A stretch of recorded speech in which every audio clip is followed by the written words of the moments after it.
السلام عليكم ورحمة الله وبركاته، يا مرحبا وسهلا بجميع المتابعين. لا تصدقون اليوم كنت ادور ما ادري ايش يسمونه الطاقية العمانية عشان الفيديو مخصوص حق اليوم اللي هو فيديو اماراتي 54. ليش؟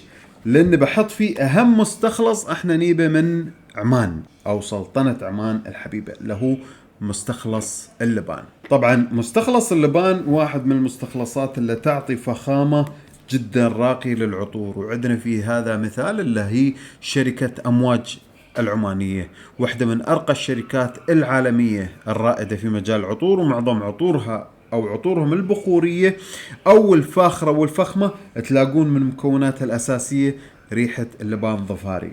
لا تفوتونه، جدا جميل وموجود عندنا في المتجر.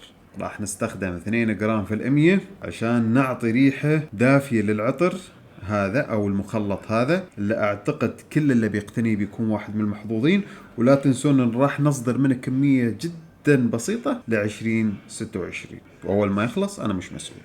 وارجع اكرر، جميع المستخلصات اللي راح نستخدمها في مخلط 54 وغير هالكثير بتلقونها فقط في متجر دار علي العوضي. اسم التطبيق بتلاقونه تحت في الوصف، سووا عليه سيرش في متجر البرامج ونزلوه، ونقولكم تريوني باكر.